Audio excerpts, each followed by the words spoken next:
Okay, everybody, I'm going to give you a second to come on over, and I am so sorry that I seem to have completely screwed up this live broadcast. So much for Ecamm Live uh, uh, communicating well. I'm in the dark. Good. I want to be in the dark because I want to talk to you guys in a sexy way and talk about love and sex and relationships and like old time radio style. So that's where I want to be with it. I don't want you to be looking at me talking or whatever I'm doing. I want it to be about us in the chat and talking on a more intimate level. So, all right. Thank you all for coming on over. And I'm going to give everybody a moment. And thank you so much for showing up. Hey, hey, hey. It's Friday night. Yes. Friday night. And look at us here together. Is this the new norm? You guys tell me who canceled. I love you, Dave Acton. Who canceled? Honestly, I just couldn't take politics tonight. It's a full moon, and I've had so many clients calling about love and being up in arms about relationships, and I'm like, this is it. I'm just going to go go live on Friday night for all the singles, for all the lovers out there. Welcome Friday night to Loveline. And quickly, my credentials, so you feel comfortable maybe asking me a question. I have multiple degrees in counseling. I also am a best-selling author in the law of attraction and dating and love coaching. And I counsel people all over the world every day that are trying to find love and their way to true happiness. So here we are tonight on a Friday night. So first, I thought I would start out with some news about love and dating in the news today. I understand there's no picture because we're going incognito tonight. This is Friday Night Love Line, and it's all about us being together, things being chill, and I didn't think a picture was appropriate. So I wanted to go old school, like old school radio. Used to be in radio. So no leather boots right now, you guys, but you can Venmo me some cash and I'll send you a picture. Okay, moving on. So I thought I'd bring up some current news about dating and relationships and the state of love in America. And then I thought I would go to the chat, and if anyone has any questions or anything they wanted to talk about in particular, we can address that. And of course, I have a call-in number that I will put below as well, so I can take live calls if you guys want to talk about something in particular that's really bothering you, if you're having a really difficult love situation, you're in crisis. But let's start with general news. Okay. So, sorry if this is a repeat on the earlier broadcast. I'm not sure what you heard and what you didn't. So, I'm just going to start over because I found this very interesting. It's about casual sex and one night stands, right? I know none of you out there have had any encounter with this kind of thing, but if you thought that casual sex or a one night stand was just that casual, I have some statistics for you that you might find interesting. Yeah, that's right. Oh, no, that's right. Actually, 1/3 of all supposed casual or one night stands actually turn into full fledged relationships where people fall in love and you're in. You're in deep. So, there may be really no such thing as casual sex, according to these numbers. And in fact, the other number I found interesting was that the friends with benefits realm, which also seems to be popular, yeah, 28% of those ended up in full-fledged relationships too. Oh God. Prepper Kitty, one third ended double homicide. Yeah.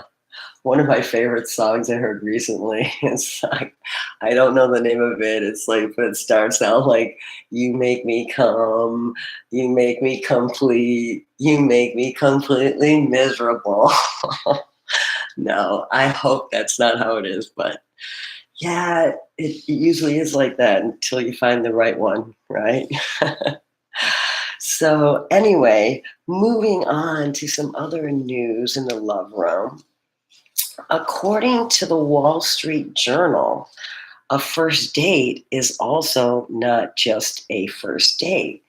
This is also not as innocent as we may have assumed. That coffee date or that first meeting, yeah, 50%, 56% of men and 48% of women have reported that they imagine a future together already on the first date. Hmm. So I'm going to say first impressions really do make a difference because it seems like half of the people that are going out for the first time on a date are actually thinking about you as a future mate. Hmm. Yeah. Okay. What do you guys think about that? Are you dating out there? Are you going out with people? And when you go out with them, are you thinking about a future with them? Anybody? Okay. Well, so let's move on then. Let's talk about the politics of dating. Yeah, I'm not sure what you mean, Michael New. Is that not the point in dating? Oh, to find a future mate? I think most people hope so. Yeah, I personally wouldn't think that you'd run into so many dates that you would actually, cast that into the future. I would think you'd have to, it would be a lot less people that you would let through that, lens of future together forever. But oh, I gotcha. I gotcha.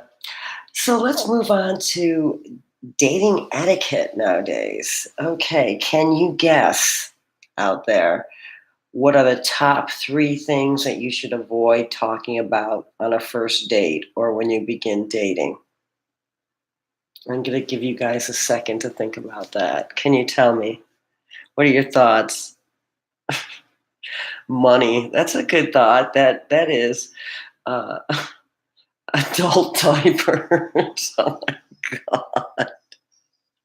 You know what? I there for the grace of God go I. Thank God I've noticed they show women like with these like kind of nice adult diapers. So yeah, adult diapers, that might be a deal breaker, depending on what age you are. Okay, religion and politics. Okay, Shadow Kane, you hit two of them right there. And Katrina Joy, thank you, your ex. That's the third one right there. Okay, so what we have is the top three things you should not talk about on a date, according to is your ex or past relationships, 72%. Politics, you shouldn't talk about politics, 62% that said that. And God and religion, 54% said to stay away from that. I would definitely have to say that talking about an ex or past relationships, it's just a buzzkill across the board. Either you're you as the person listening are comparing yourself to that person, or you're trying to figure out if the person you're sitting across from is really the jerk and was the problem in the relationship. And it's just never good. It's like bringing a third party into a relationship before you've even bonded. And yeah, what do you guys think about that out there? About talking about exes. Do you think there's ever a reason to talk about exes or bring up past relationships? If we're talking about restraining orders, oh my God, for sure. If you have a restraining order on you, hopefully you've done some real soul searching. And yeah, I would definitely not bring that up. It's really funny. Yeah, so what else are buzz kills for you guys on a first date? I'm just wondering, uh, what would be if you had a first date with somebody and they showed up, what would immediately be like, no, I'm out of here for you? Anybody? Slurping coffee. Yeah, slurping coffee is gross. I would say, and this might get into my next thing, anybody, yeah, yeah, zone television. Yeah, when it becomes like a job interview. Yeah, that is, you mean when it comes like a job interview for you, like where you have to keep asking them questions, or where they have to keep asking you questions? Because I like it when somebody's asking me about myself, but then there's a certain point, I think, where you feel like they're just asking you about yourself over and over again because maybe they found out that that's what people do or they like to talk about themselves, so they keep doing it, but it's not a natural curiosity, and then it starts to get kind of creepy. Leanne, if they smoke cigarettes, yeah, that's kind of gross. I guess. I agree. Yeah, yeah. A lot of people don't like smoking for sure. But some people like pot smoke, the smell of pot smoke. They don't seem to mind that.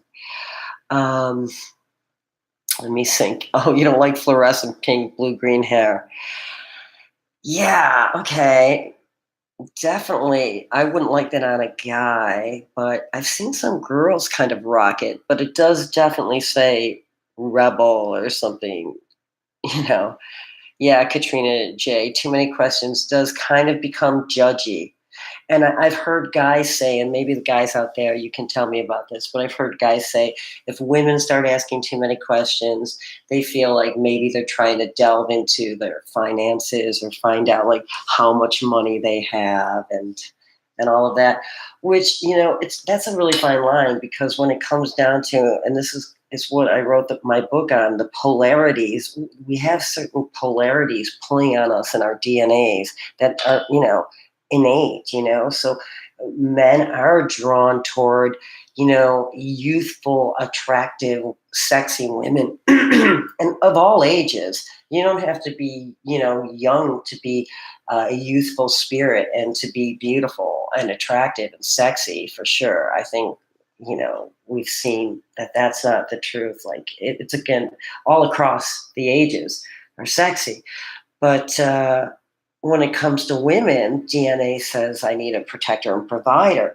So it's a fine line between, you know, listening to that instinctual DNA and then like being a gold digger. So what do you guys think about that fine line? Yes, great day. Yes, smoking pot. I'm a big cannabis fan after working in rehabs and finding out the truth. But if they text, I'm done. Yeah, Tommy Stock, I agree. Let's talk about that. That's another, and this is a new modern day faux pas kind of thing, right? That has to do with disrespect, in my opinion. And so, yes, a large majority of people that are dating find it incredibly insulting if you text or take your phone out while you're dating.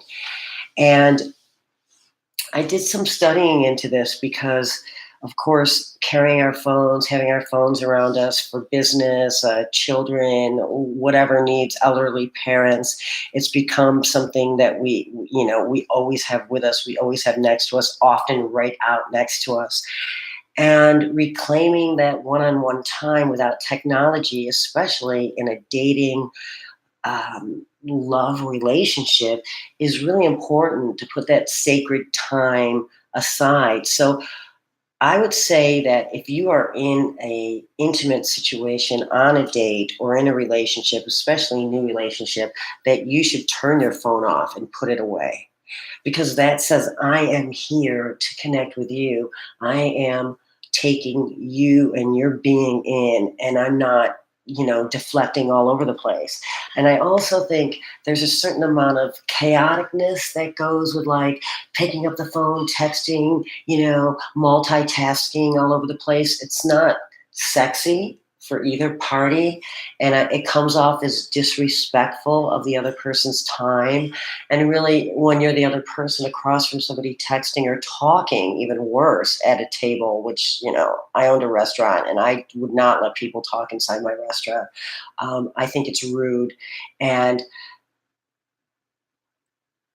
I think that there are ways to handle it, however. So, for instance, say that you are going on a date or you're going out with your friends, even. And especially, this is important nowadays when you go out and you meet friends in person because so few people make time to go out and meet their friends in person anymore. So, when you go out and you meet somebody in person, a date or one of your friends, I believe the new proper etiquette as far as dealing with texting and phone calls would be to let somebody know ahead of time, hey, I have a child at home. My babysitter might be calling me.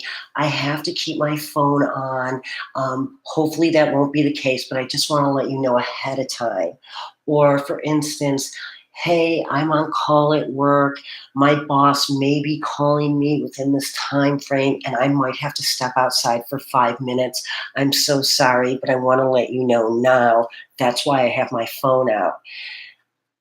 I believe if you let somebody know ahead of time that there's been a situation where even though they don't want to take their time away from you, they might have to. At least if you let the person know ahead of time, they feel a lot more respected and they appreciate you more in the moment. And it just sets you up to be somebody that cares about people, respects people's time, and also knows that they have responsibilities and they might coincide. So anyway, what are you guys thinking about that? Have you run into things like that while you're going out?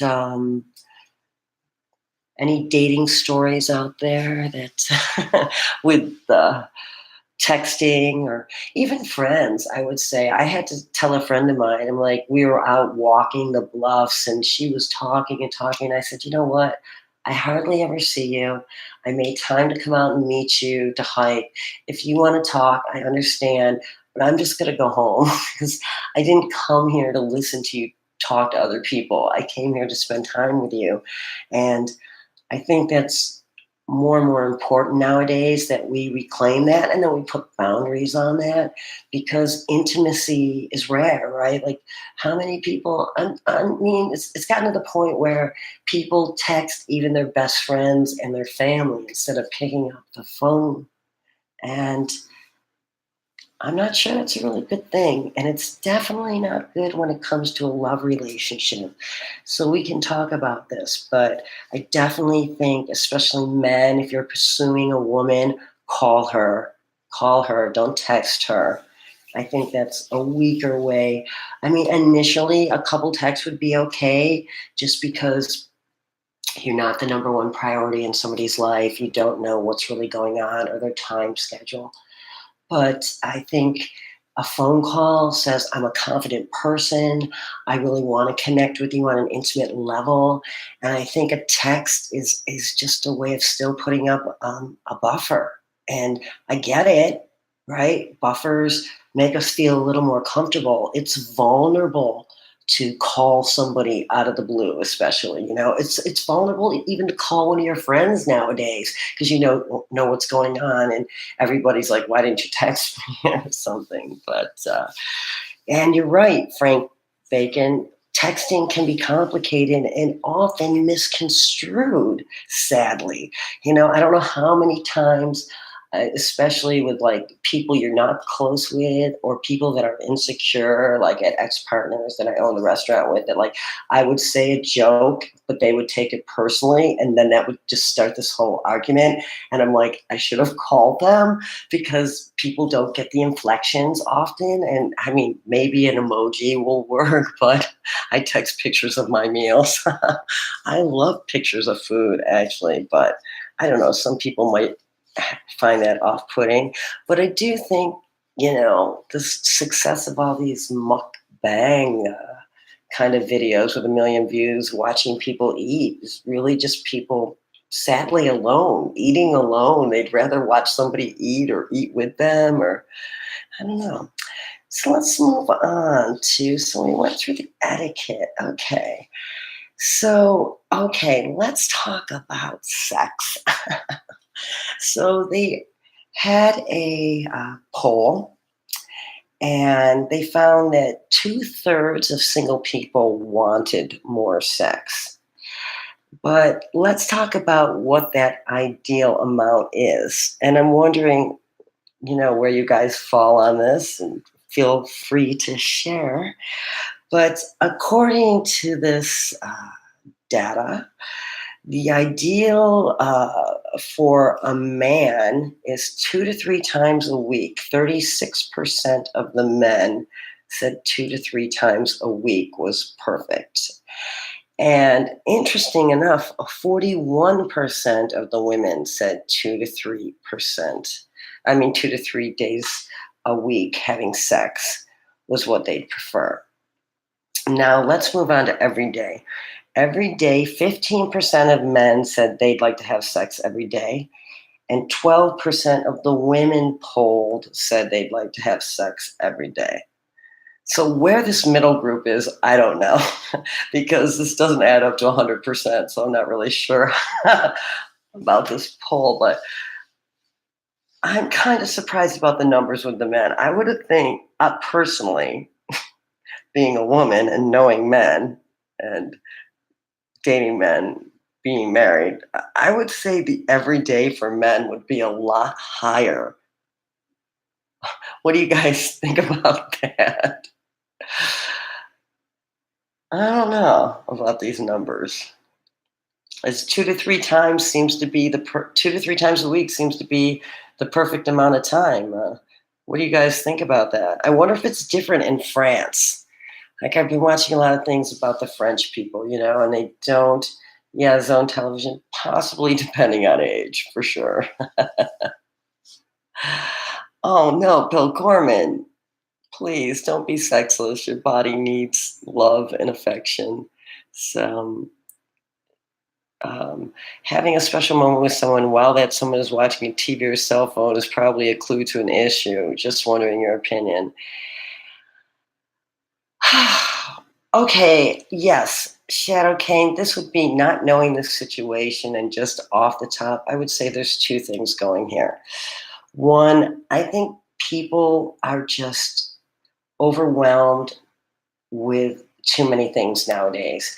They bring their work home with them, they bring stress home with them. They're monitoring things on their phone, like how many steps they took and how many calories they ate. They're, timing breaths.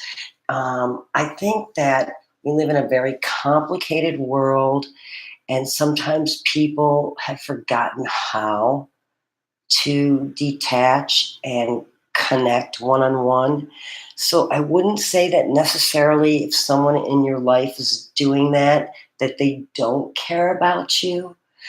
That said, I would set a boundary, which a boundary is anything that you feel. So your boundary is going to be different from my boundary, is going to be different from somebody else's boundary.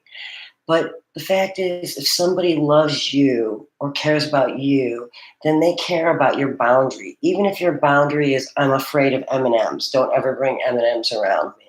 If you care and love about that person and you know that's their weird thing, you don't bring M&Ms around them. So you can take that like throughout an entire relationship, right? Whatever it is. If you say something that you know is their Achilles heel that makes them feel insecure and you bring it up, then you're not making them feel loved. So back to what you were asking. So sometimes I think it's just that people really don't know, that they're completely ignorant, that they are disconnected and multitasking and overwhelmed and not connecting to you in an intimate level that you need. So I would say first, speak up in your truth and say, hey, um, I've noticed lately that we're not really connecting on a one-to-one level.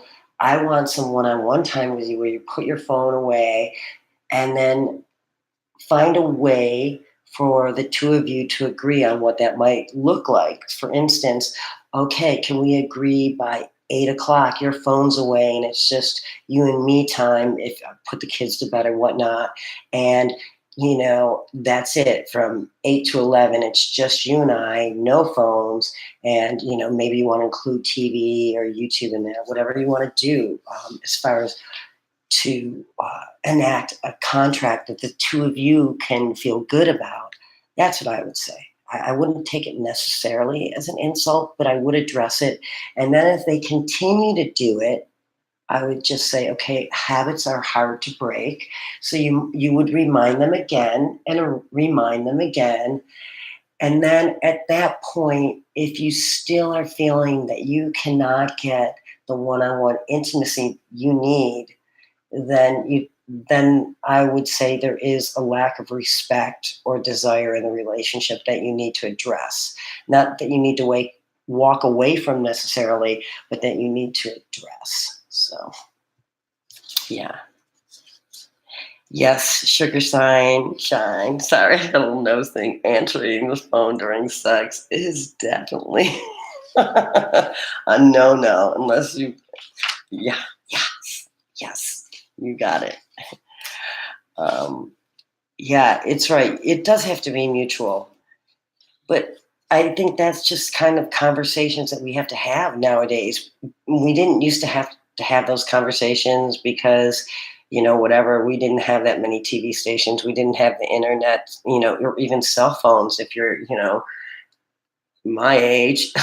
So you had a lot more one-on-one time. I went to Cuba recently and they don't have barely any cell phones or TV or anything like that. And everybody's outside hanging out on the streets, just talking to each other. And it's a wonderful, lovely atmosphere. You walk down, people are like, hey, how's your day going? How's your night? You meet people all over the place. I can imagine that the singles easily connect with people there because nobody has their phones out. And yeah, that was a really nice organic time. Goodbye, Leanne. Thanks for coming by. So, what was I going to finish in with my topics here? Oh, okay. Well, speaking of the past and the present, it used to be pretty atypical that men would be the ones that ask women out. And in fact, most men used to prefer that they were the the ones that made the first move. Now they're saying that 92% of the men are okay with women asking them out. So that's really changed. But I'm going to say that's a bit of a misnomer because um, they might be okay initially, but ultimately men do not fall madly in love with women that they don't decide they want to pursue. So a woman that is pursuing a man will never truly get the love that she wants. But, you can just attract a man, seduce a man. That's what women do. They don't go after men. That's, I think, what women have forgotten. Their irresistible magnetism that comes with the drawing power of being a woman and just being in your femaleness and not having to go out and act and fight and make moves and pursue. And I've also noticed that men's timing is a lot slower than women's timing. Chivalry is dead, Falcon says, and feminists killed it. Well, I, I would say you're right about the chivalry is is not what it used to be. And I would say that the feminists had a good job in stopping that. You're correct. You're correct. Um, I don't know what's going on with this ultra feminist movement. I think it's concocted, to tell you the truth. I just work with women. I know so many women. It's like, come on, I never hear this from real women. Yet there's this weird ultra feminist thing. I don't know who they are. They're not normal women. So I don't know if it's just another concocted thing to get down on the man, to take power away from the man. I don't know, because real women build up a man because a man builds up a woman. It's a beautiful combo when it's done correctly. And I don't know. I don't identify with those feminists at all, actually. And I don't identify with the MGTOW either, because extremes are never where you find joy and happiness. You have to find a harmonic middle where the two polarities are drawn, because it's all about desire. The male holding the male pole and the female holding the female pole, and the desire between the two of those. So whenever a man comes in and starts acting too feminine, like the MGTOW thing, like, oh, I don't want to pay for half your meal, it's like, okay. And whenever a woman comes in and starts being overly aggressive and emasculating, the man also pulls away. Or gold digging, a man's like, oh, put off. So nothing's really changed since the beginning of time with our love instincts. Oddly, we're still drawn by our DNA, and that's what's going on. So, okay. So now I'm going to open it up to questions that anybody might have. And I also have a call-in phone number. And I was hoping I could get Dave Acton in here to possibly give his insight on acting as a single male in the world right now. See if we can get him. This is a call-in number, guys, if you want to call into Skype and ask a question, and that's what it is. Okay, the agenda is psychotic, feminized, emasculating men. Katrina J. I'm not sure what you mean by that, but I think you mean they're trying to emasculate men. And I agree with you. Besides the plastics that are getting into the water that are feminizing all the fish off of Los Angeles. All right, we're getting an unknown person calling in. Let's take this call. The agenda is psychotic, feminized, emasculating. What's the agenda? Right. Hello, caller. What's the agenda? Hello, caller. Emasculating men. What? Hello? What do you think about emasculating men? Hello? Hello. Can you hear me? Hello. Are you coming in? Hello, this is Dave. Hello, Dave. Let me see if I can stop what's going on here. I don't know why we're getting that feedback. Since I'm always having such I hear it. You hear the feedback? Hold on. ABC. Wait a minute. I want to do it. Hold on. ABC. Are we getting anything? It works. Okay. You can hear. Everybody can hear him? It works. All right. Great. Okay, Dave. So what would you like to say about love? Hey, remember I talked to you on dating issues like about, I don't know, like maybe a year and a half, 2 years ago. And what was that Play Misty for me, right? Play Misty for me? Still, wait, let me see. They're saying they still have feedback. Still feedback, Sugar Shine? Hello? Hold on. Getting feedback now? Really? Still feedback? I'm looking to see here. Yep, but it's gone. All right, so. Yeah, they're ABC, anything out there? Okay, they're saying it's better, Dave. So yeah, tell everybody about your stalking incident and Play Misty for me. that was okay. So we should just change. Everybody call in their, like dating experience, dating thing, right? Right. Right. Yes. Who am I talking to again? Oh, is this Linda? So, have I seen you in anything? No, we're black tonight because we're doing sultry Friday Night Live, and I thought it would be better to concentrate on the chat and the talk and do some old school. So no picture tonight. We're on blackout. Oh, okay. So this one lady got real interested in me and wanted to date me. This was like 2 years ago, and I met her through Match. And boy, she was really excited. And then I took her out to dinner, which you should never do. You should never take somebody to dinner. I like $200 and something like that. So that's Wheels on Meals, right? That's the professional dater.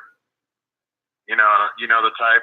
Well, I've heard of them from you, but honestly, no, I don't have friends like that or people I counsel like that. Again, you're talking about like a fringe quotient. Like for sure, you're going to run into them, right? Like the musician in LA that has a great gig until he moves in with you and never works again. Yeah, that's part of like the fringe you're going to run into. Meals from Wheels, yeah. Yeah, there's plenty of stories out there of women like in New York that just date to eat and they don't pay any money for food. God, I wish I would have thought of that when I lived in New York. I was broke. Just go out on dates. Jeez. One day, like you could go on 3 dates a week and pretty much not starve. Yeah, I guess. I don't know who thinks about that, but in the morning you could have, what in the morning, like, in the military in the morning, what you have is like a half drunk bottle of beer with a couple of cigarette butts in it. That's kind of like the breakfast champions, right? I don't know, maybe for you. So, most of the people I know started off with a bong hit and a cup of coffee, but if you can get through breakfast with, I'll tell you a really heartwarming, poignant story today. I'll say it crassly. So I bought lunch for 4 homeless people. I call them unhoused, and one group was a couple.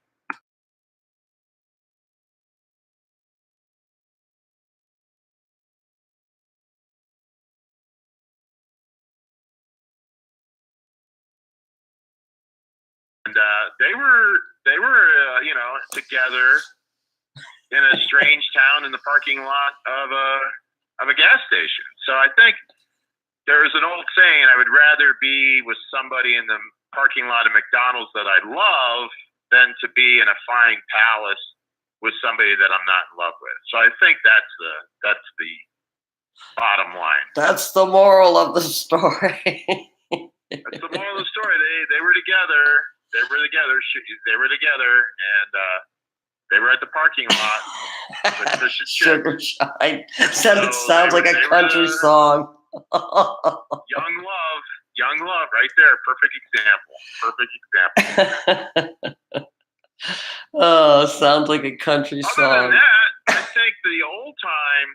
Anyway, this lady on the date, she kept resumeing me, and I came to find out she was trying to slip my resume into her company where she worked, because if I got hired, she would have got like a $25,000 bonus. So she was trying to make money off of you as a headhunter. That's a new one. Well, she actually worked at the company. So I've had that before too, where headhunters go out with you. She worked at the company, and I know the vice president, I'll get you in, trying to look like she's really doing me a big favor. Then you start thinking about it, really looking at it, and start finding out, oh, well, she's going to get a $25,000 bonus for hiring or whatever it is. Companies sometimes will pay an employee referral. If they pay a $20,000, $15,000 referral. She was trying to get the referral money. That's it. Okay. You gotta watch it. Here, Dave, let me go all counselor on you. So how did that make you feel? Well, I was going to say, well, no, if you ask me, I was thinking more like, if you're going to make money off me, I think you should update your wardrobe and dress a little bit more stylish and, kind of, entertain me a little bit. Okay, well let's don't there in a suit that's 10 years old and drink wine. Okay, well, let's talk about this and realistically. Say she was there and you were really interested in her, and at the same time, she was trying to use you to network herself in a better position. Go for the kiss. Go for a big slobbery kiss. So, at what point did you decide, like, to keep staying there instead of leaving the situation? Or were you interested in the headhunter situation? Everybody's going to finish a meal. I mean, you don't want, just because the other person is, whatever, you're still going to have a nice meal, right? It's good practice anyway. So you finish your meal, go out in the parking lot, hit them with a big slobbery kiss. And if they kind of push away, go, well, I don't want that kind of relationship, then big waste of time. We're firing blanks here. This is not a live fire exercise. Hey, it's really great, But that's what I always say. The slobbery kiss is kind of if there's a potential or not. Yeah, what does everyone else out there think about the first kiss? Because I've heard that before. That right from the first kiss, people will be like, no or yes. Right. I'd like to hear from the chat about that too. If you have gingivitis, for instance, they've proven this. It's like dog saliva. So you kiss somebody, their gingivitis and the herpes A and all that, and you're like, hey, okay, I got it. I figured it out real quick. So it's the spit swapping. Spit swapping is a good filter. Yeah, well, I think you didn't grow up in the Midwest. You didn't grow up in the Midwest. You grew up in like New York. Down home, Indiana, Illinois, Ohio. It's all spit swap. That's the trick. Well, I don't know about that. I'm wondering how many people actually do kiss on a first date with somebody they just meet. It's a waste of time. If you're not going to kiss on the first date, what's the point? So you're saying if you go out with somebody, you need to just get that kiss at the end to figure out, just like in case she hasn't turned. Wait, let me get this. If you realize during the date that this isn't going anywhere because, I don't know if this person's going to kill me or not. I'm not sure I want to really spend that much time with them. Then you start looking for ways to get out. So I think what really is a good way, if you call somebody and talk to them on the phone, always start with saying, listen, I only have a minute to talk. And then say whatever you're going to say, because that gives you an out. So it's probably a good idea to set up little outs. This is horrible. This is horrible information to be giving. No, I'm gonna. This is okay. This is exactly the kind of sorry. No. I don't think you should go into any situation that if you're going out with somebody because you think there's actually a potential that you might want a relationship with them. Then I think that you should throw personally the best vibration into the situation as possible. Expect the best. It's unrealistic. You can't keep that up. That's why activity dates, like Saturday dates, are the best. So like on an activity date, that's going to be the average type where you're going to see the other person. Like go out on an activity date on Saturday, there's a lot less pressure. Dinner is too much pressure because it's one-on-one. You're locked in mortal eyeball combat. She's got to say something, nice and smart. You got to say something nice and smart. Back and forth. Dinner dates, I don't think, are the way to go initially. Activity dates, Saturday, I think, are better. Like, hey, something's going on. Do you want to go see this with me? All right. So let me get into the chat a little bit. I agree with you, Zone Television. What's wrong with some beautiful intimacy, even if nothing comes with it? I think I'm right with you. And maybe number one, good luck finding beautiful intimacy, but I'll be quiet. Okay. Well, and maybe I agree with Katrina Joy too. Like, yeah, let me just grab the chat in here one second. No dinner dates. I think dinner dates are kind of a lot of pressure. Although I do think that if a man is truly interested in a woman on a romantic level, it definitely says, I am courting you. I'm serious about courting you. So just that's where the narcissists know that really well and play that manipulation. So you got to be careful. But you throw off an activity gate, then you're going to get a more equal playing field. Right. No, I mean you're gonna find some narcissist egoist who knows how to get through a one or two dates. Next thing you know, you're in heavy duty with this guy, and now your bank account's cleaned out. Just be careful, Yeah. Well. Okay. Well, thanks, Dave, for giving us the jaded single man's view of life here. I'm sorry. I'm sorry if you wanted the magical fairy tale unicorn sprinkles world. I think I'm being pretty practical. Well, okay. Hamilton Quinn says you're right. You're right. But the sad thing is, I think that we're all a little jaded. I mean, let's face it. We've all had bad experiences. We've all been hurt.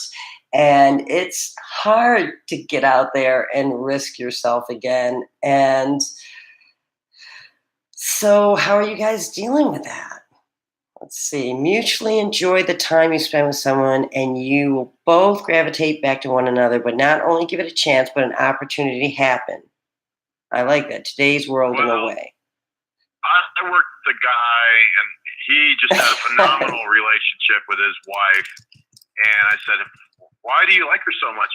Dave, I can hit a roadkill, and she'll make it into a nice dinner, And it's like, that was what he wanted out of life. She came through for him, so they really hit it off, So sometimes it's just making sure you're from the same culture and the same social strata, Well, that gets into the whole, and by the way, Titus is saying he thinks you ought to get a Christian woman, but oh, God help her, because I know how much you know about religion, and that you guys would, you'd never have any sex. It would just be all talking. So let's go on. Christians have the best sex there is, by the way, just FYI. So dispel rumor.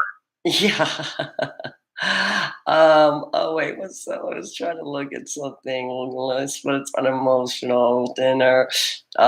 Thank you, Zone Television. Narcissism. Oh God, let's get into that another time. But well, if you go into a bar, if you meet somebody in a bar, right off the gate, right, you're introducing alcohol. You're introducing that whole thing. Yeah. And don't forget, a lot of other people don't have the emotional capacity to express the emotions that you're looking for. So the more superficial the environment, the more they can kind of limp along. And then when you start wanting to see some, real emotional involvement, they don't have it to give because, they got daddy issues or, some guidance counselor failed them in home economics or whatever, and you look like that guy. There's a lot of, so I would say emotional unavailability is a big area, and with your counseling, Linda, I know you're probably going to agree that, Dave's right. People being emotionally unavailable, that's a big stumbling block to developing a relationship.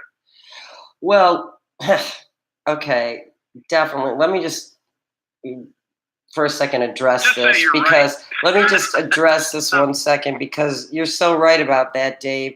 And in fact, that's one of the issues that I think plagues people the most, is that even when they sincerely want to have a relationship and connect with somebody, they find that there's some sabotaging actions coming up. And so I tell people, and this is the truth, that you get patterned with money patterns, love patterns, the way you view the world patterns before you're 5 years old, before you really even know what's going on, before you barely have memories. You've already been patterned on how your love's relationships are going to be, how your money relationships are going to be. So the deal is, somebody says that. Hold on one second. Somebody says, "Well, that's your problem." You know what you should do on your show, Linda? Have people call in, and everybody in the chat room can say what their problem is, and you could like, give counseling to the person through the group, and like Sarah Drew says, "Well, that's your problem, Dave." And it's like, "Well, tell me what it is. This is well, my I was chance trying to, but you kind of cut me off. So one of your problems might be listening, I would say. I don't think you really want me to psychoanalyze you, but time limit, I am a little bit like that. It is, yeah. I mean, you should, definitely listening to someone is a rare art nowadays for everybody. But I actually forgot what I was talking about, so it must have been really super important, I'm sure. So let's go to the chat and see what do you guys want to talk about? Were you saying something? I think sense of humor. Linda. If you want, I think sense of humor is where, because you got to laugh at life's calamity. It's not all going to be like Hollywood. It's going to be calamity, and you got to have a good sense of humor. I say it's like a foxhole. The way I view a relationship, that person's in your foxhole with you. Both got the ponchos on. It's 2:00 in the morning. It's raining. Are they going to be in the foxhole there with you, or are they going to bail out and then say you're on? Yeah. Falcon says men should chase, right.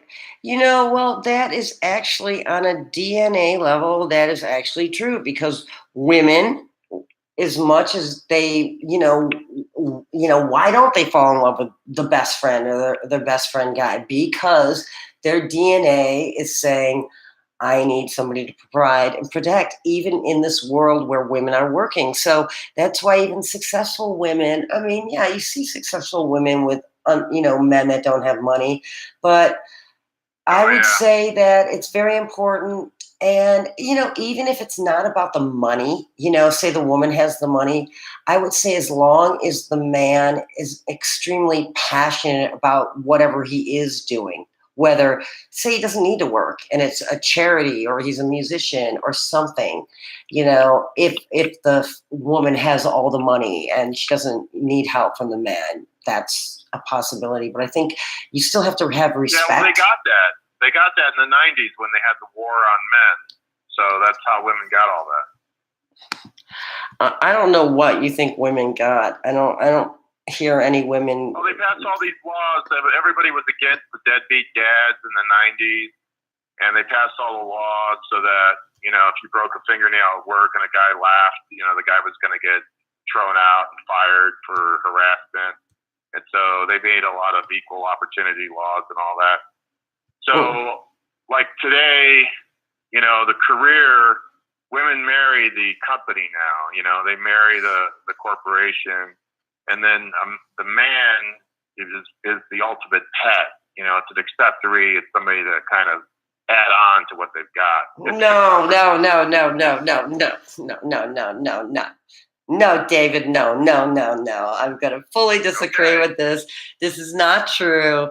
This is a jaded way of thinking. You've been on the MGTOW sites too much. You need to get off those and step down and go back to Shasta for a second. This is not how it is. You're buying how many of these women have you actually run into that are super feminist like that? I bet you have never run into one that is really like that. You've just seen them on the news and whatever in those stupid white dresses. By the way, that was so ridiculous with all those white dresses. I didn't even know what that was about. It's like, if you're going to make a feminist movement, can you let the rest of the women in the world know what's up? It's like, you guys try to make a statement or something. Okay, all right. So if you look at the fake date rape accusations or fake, sexual assault accusations and all those kind of things that have been a big part of our culture, then the other thing that's on the guy's mind is, hey, I make one wrong move, I pick up my fork with the wrong hand. Next thing you know, she's calling home talking to her girlfriends like, I really felt threatened. I think he's going to do something, and the cops got him, pinned up. No. Oh, that's never happened? No. I thought that's never happened? No, I don't know any. I mean, like, look, if you're going out with psycho chicks, yeah, anything's on the wheel. Any psycho activity is possible. But if you're going out with a normal woman that does not have a mental illness, then no, they're not going to act like that. That's okay, not. So first question is, why is this woman going out on a date? What happened? Why isn't she in a relationship? Why is she going out? Why are you going on a date? What happened to you? Bingo, exactly. It's not true. And it doesn't matter. It honestly doesn't matter if you failed in other relationships. It doesn't make you not a good person or not worthy of relationships. I mean, it just didn't work before. There's lots of things that didn't work before, It's just like, so what? It's really just like, getting happiness, figuring out when you can. Then you win. Maybe you'll appreciate it more. Maybe you weren't ready. It's like we all have experiences. Okay. Not everything ends up in Cinderella land. We all know we got bought that lie. So now we just have a bunch of incomplete human beings fumbling around trying to find love. You brought up a really good point. Look how many women get married at Disneyland, for $50,000 or $30,000. Why are American women wanting to have a wedding that they have to pay $50,000 for at Disney World? I don't know why anyone spends that much on a wedding, but I don't know what to tell you about that. All right, well, I mean, none of that makes sense to me. Everybody in the chat room's got all kinds of advice and all that, so I don't date, so I'm probably the wrong guy to talk to on this subject. All right, well, let's bring in some people since we seem to have two different viewpoints going here. You seem to, well, it's good. Pragmatic, realistic. Okay. All right. Well, a pro drinker and a lifelong dog sitter on television. Jerry P., like my ex, gave up our life to become a pro drinker. I've been there. I have had to leave somebody I cared about because they were an alcoholic. It is a very tough situation, alcoholism. And wonderful person, loved me, was not even a bad drunk, but I just couldn't be around somebody killing themselves. I couldn't do it. It's a very sad thing. And that's one of the things I tell people, when they come to me and they're trying to find true love. I'm like, well, first of all, do you have any addictions you really need to take care of?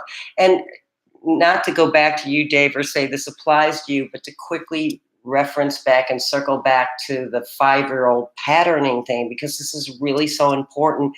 And if you get this, you can change your life right away, instead of like all those times you're like, why do I keep running into the same thing? Why do guys always leave me? Or why do girls fall in love with me and then leave me for my best friend? Or why does this always happen that somehow I end up on the outside of love? And I will say almost always it has to do with because you've been patterned with something that causes you to not love yourself or feel lack of self-worth. And the minute you love somebody, you put them on a pedestal, that then they become above you instead of equal to you. And then your self-worth issues kick in and you sabotage it. So this is what I recommend. Let me finish this. This is exactly the point. I got interrupted last time. I just want to give this to people because it's so very important. You can easily repattern yourself, just like a computer. You can put in a new program. I highly recommend going over to YouTube videos, Mass Affirmations on Wealth, Mass Affirmations on Self-Esteem by Louise Hayes. Listen to them every day. Repattern yourself. This is the way to be the master of your destiny. Because if not, you will constantly be bouncing back to this old pattern because you never get rid of a pattern. Believe me, I work with top Harvard psychologists at the rehab, like a high-end rehab where I was a spiritual counselor. They could never cure people. And like Freud would get them back to where it happened. And just because you know your mother kicked you in the head does not make you get over the feeling of being kicked in the head. The only way you get over feeling unloved and disrespected is to repattern yourself with new feelings of self-worth. So please do that, everybody listening today, if you get nothing else from this.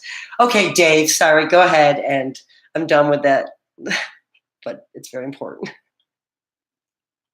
Well, I guess maybe I should step aside and let somebody else call in. And I'm just put the phone number up there again, and I'll slip away. Well, Dave, I really appreciate your insights to dating and from your side of the world. You know how many dinners I've been on? You know how many dinners I've been on?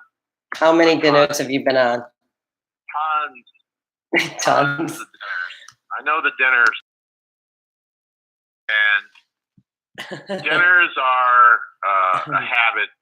You could learn the dinner. You can learn the dinner habit. And I personally don't think it's the best way to interact with somebody. I personally favor Saturday activity date, if that. But okay.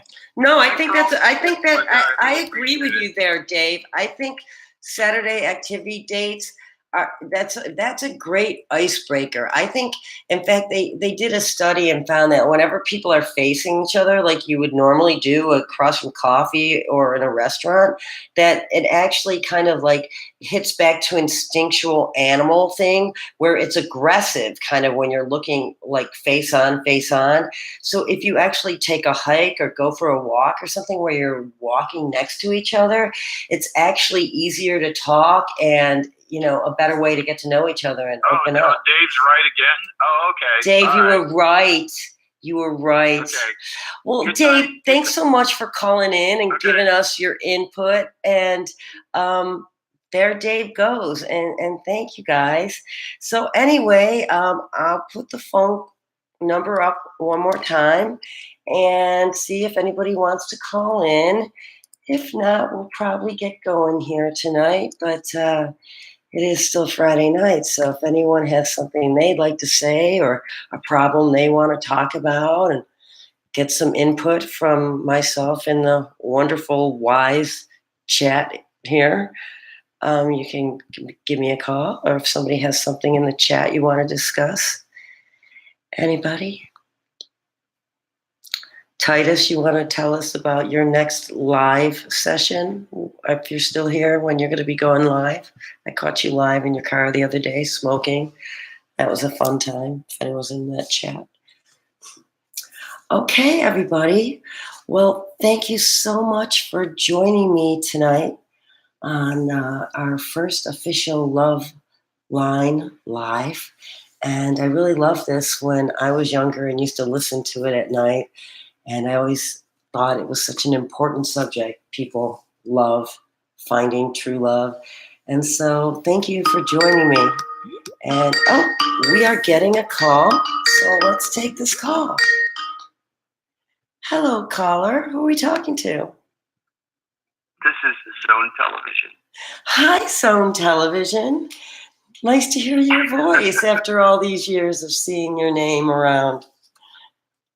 Yeah, I've been floating around the net a bit. I've kind of taken a long hiatus from doing YouTube videos because I've been so immersed in a lot of other things. I hear ya. So what would you like to talk about on this subject? Well, I guess a couple of things. Dave made a few salient points, I think, with respect to, I kind of understand where he's at, and because I can kind of relate, but I think he's in a sense kind of throwing the baby out with the bathwater. So that's probably the only way I can think about expressing the way he feels. Because, but he did make some the whole dinner thing. I think I never thought of, well, as time went on in my dating experience, I never thought that dating was, you don't ask somebody out for a dinner date like the first go around. It's usually like, hey, would you like to meet up for a cup of coffee, or get together for a cup of coffee or something, or go for a walk or whatever. and just doing some kind of semi-constructive activity where, like I think you just said, like an icebreaker type of thing. Right. And so I think that's really important. And then, of course, and just the element of discovering, each other and what you like and what you dislike and that sort of thing. And I think if the two people are intuitive, they pick up on, you pick up on things right away, especially if you've lived a little bit too. You can sort of read, being sensitive to a person and their needs or what their likes are and stuff like that. And I've always found that taking an interest in, the other person is a genuine way to make them feel comfortable Right. about themselves and just about the situation, Right. Yes, I agree. I can tell you're a sensitive person. So I'm sure that comes through, and that you're right. Being authentic and being and truly caring about knowing about somebody, that really can't be faked. Well, yeah. I guess one of the reasons I haven't been doing videos a lot is because I've kind of went through a bereavement period, because I took care of both of my parents for the better part of maybe 6 or 7 years, and that actually helped me learn a lot about myself, and a lot in terms of how to empathize, with people, and particularly people that can no longer do a whole lot for themselves and stuff like that. And I think you have to treat a relationship like that, because the person that you fall in love with, it's like they become part of you. They're like your family, and you. So, I mean, whenever I'm thinking about dating or looking at things from a relationship standpoint, I always kind of use that as a bar, as like, is this somebody I could trust, and love and trust, and obviously you would want the mutual. It would have to be mutual. There have to be some kind of mutual respect for one another in that sense, kind of like the whole golden rule approach, I suppose. Right. Right. Wow. That's well done taking care of your parents. That is really noble, and must have been very difficult. And I'm sorry if you lost them. Well, it was the interesting thing about it is and they both passed away like within a year of each other. My stepdad, my mom and my stepdad, they were married for like nearly 40 years. But so I considered it my dad, really. But he passed away in 2014, and then mom passed away a year later. And but after mom passed away, I just had, it was kind of like this sense that she was always, it wasn't until the day after I think she passed away that this overwhelming realization that she was like praying for me and watching over me like my whole life. I mean, it was just this overwhelming feeling of like, wow. And so I guess you could say it was in that moment I had an epiphany, like I finally got it, sort of thing.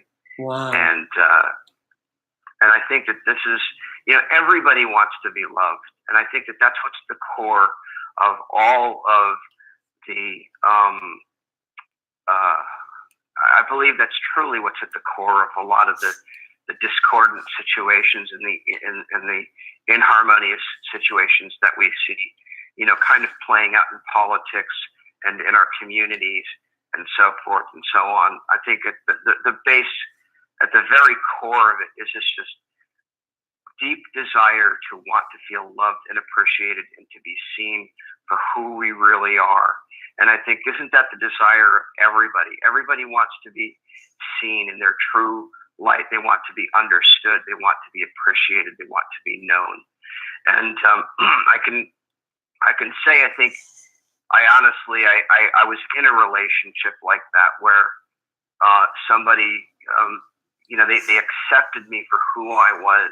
And there was no, like, it was almost, I don't know if you know, have had this, I'm sure you've probably experienced this before, but it's kind of like, you don't have to sort of probe each other to know anything about them. It's kind of like it's already a given. It's already been made apparent to you, in the mental, in kind of a mental way. There's a conscious sort of agreement between each other, and it's like you're kind of one mind, or you're of the same mind, and there's no guesswork involved at all. And so I would say that I experienced that at least once in my life.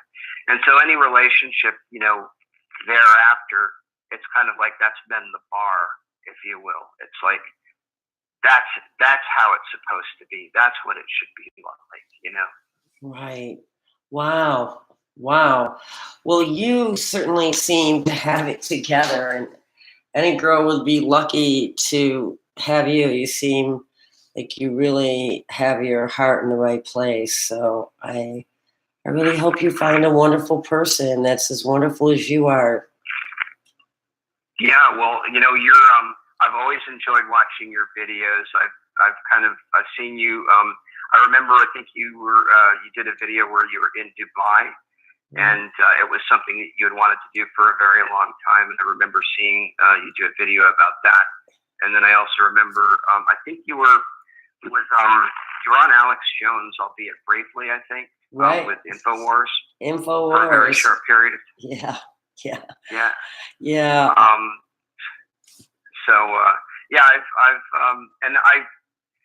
I try to pay attention. If it's something that interests me, I try to pay attention to, the things that a person goes through and experiences. And I think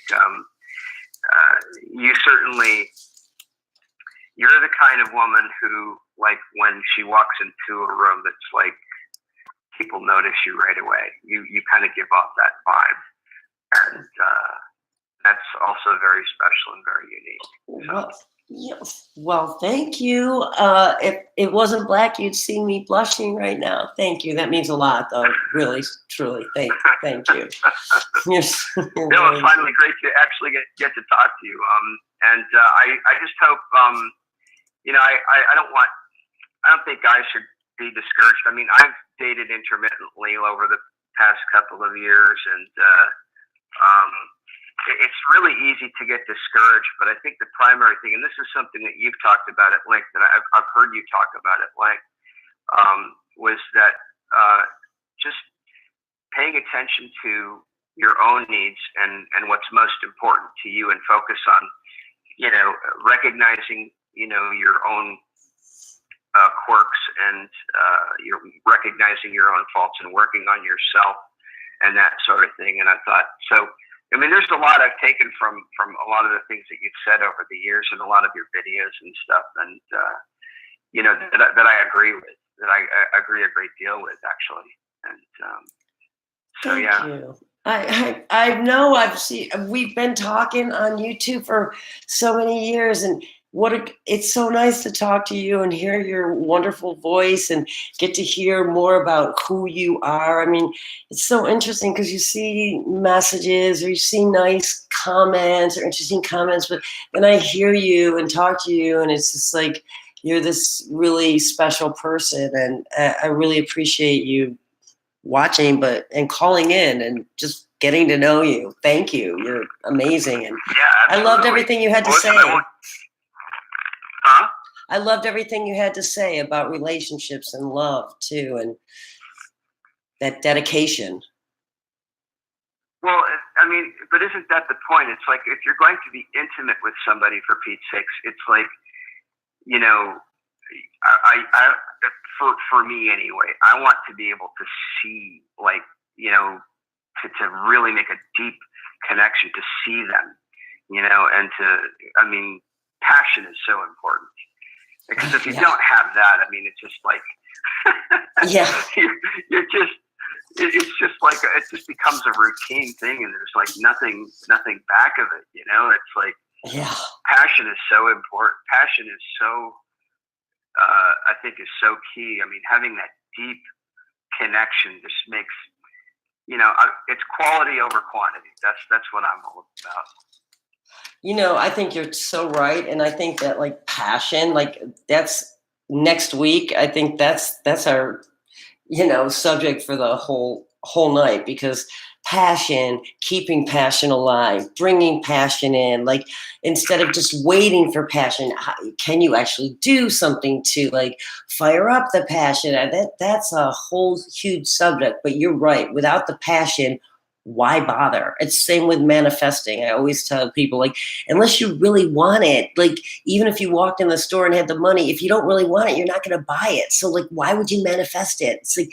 we manifest things we really love and really want and we're passionate about. So that's a great subject. Yeah, we'll have to talk about it. It's been so great talking to you. I'm so glad you called. Oh, yeah. Yeah, I'm kind of glad I called too. It's really nice to be able to finally get to talk to you after all this time. But yeah, I don't want to take up any more time because I'd like to maybe leave some space for another caller. You're sweet. Thank you. Well, hopefully I'll talk to you again soon. Perhaps you will. Okay. Thanks for calling in again. All right, Linda. Okay. Bye-bye, love you.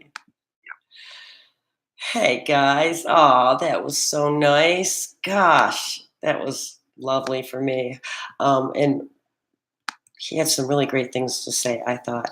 So guys, so anyway, it's getting around that time, and this was a great first time and so much fun hanging out with y'all. And unless somebody else wants to call in, I guess I will just read a couple comments in the chat and then say goodbye for the evening. Let's see. Thank you, Shadow Kane. Let's see. All right. Well, everybody, happy Friday night. And I'm wishing you lots of love and high frequency. And thanks for spending your time with me here tonight. Bye-bye.